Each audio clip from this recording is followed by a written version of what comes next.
tidak majunya negara ini karena itu. Karena itu. Coba sekarang saya sebut nama satu persatu. Amin Rais, Rocky Gerung, Faisal Asegaf, Din Samsudin, Refli Harun, Ferry Amsari, Zainal Arifin Muhtar, Bivitri, Profesor Kuncoro, Mahfud MD, Eki Sujana, Said Didu, Fahru Roji, AM Saifullah, Dr. Tifa, Dedi Sitorus, Masinton Pasaribu, dan para penyinyir-penyinyir lain yang saya belum sebutkan satu persatu. Pertanyaan saya, bisakah mereka-mereka ini berpikir tentang ekonomi Indonesia? Bagaimana cara menjaga inflasi, daya beli masyarakat? Bagaimana bisa membuat ekonomi Indonesia growth, bertumbuh 7-8%? Bisa mereka? Bagaimana cara menanggulangi COVID yang secara dunia benar-benar terpuruk? Indonesia jauh lebih cepat bisa melaju dan pulih. Mereka-mereka ini bisa gitu memikirkan APBN kita minim, tapi pembangunan masih bisa jalan. Mereka bisa gitu membuat iklim supaya investor asing bisa masuk ke Indonesia sehingga negara bisa tumbuh. Mereka bisa. Mereka bisa. Mereka bisa menurunkan tingkat kemiskinan. Mereka bisa menurunkan tingkat pengangguran. Mereka bisa. Berpikir itu bisa. Melakukan itu bisa. Yang dia tahu, yang dia bisa itu adalah bagaimana cara berebut kekuasaan. Hukum tata negara, ya, keputusan MK yang dianggap menguntungkan Gibran, dia juga pengen berebut supaya bisa berkuasa. Kan itu terus yang diomongin. Kekuasaan terus yang diomongin. Muaranya bagaimana dia bisa berkuasa terus. Atau muaranya bagaimana dia menjadi bagian dari kekuasaan itu. Tapi apa bisa dia merubah Indonesia ini menjadi lebih makmur, menjadi lebih bagus, lebih maju? Itu saya baru bicara ekonomi, belum infrastruktur. Bisa mereka. Dalam kondisi yang APBN-nya terbatas, tapi pertumbuhan meningkat 7-8%, pembangunan infrastruktur terjadi terus di mana-mana. Bisa gitu.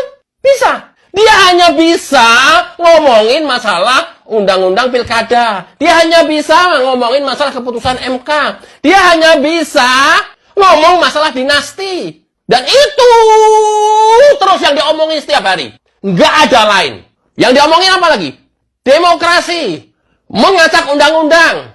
Mengacak peraturan-peraturan.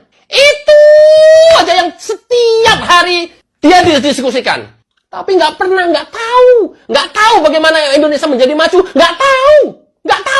Bagaimana ekonomi bisa stabil, nggak tahu. Bagaimana Indonesia bisa bersaing dengan dunia luar, nggak usah jauh-jauh, dengan Singapura dan Malaysia, nggak tahu. Apalagi melakukan, tahu juga nggak tahu.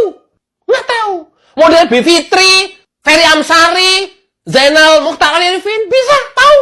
Nggak tahu. Dia hukum tata negara. Itu terus yang itu adalah muaranya politik. Itu muaranya adalah kekuasaan. Itu muaranya jagonya mereka kalah. Masyarakat harus cerdas. Dan rata-rata mereka-mereka yang saya sebutkan itu adalah pendidikannya minimal doktor atau S3. Doktor dan profesor. Rata-rata. Lantas, kita berharap apa lagi? Indonesia kepada kaum cerdik, cendekiawan, ilmuwan yang seperti tadi nama-nama saya sebutkan, kita bisa berharap apa lagi? Indonesia bisa maju. Nothing. Kita lihat diskusinya setiap hari.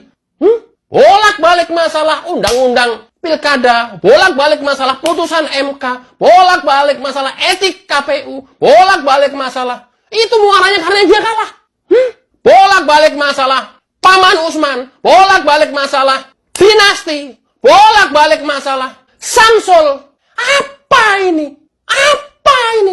Loh, kalian kan cerdik cendekiawan, kalian ilmuwan, kalian dokter loh, kalian profesor loh.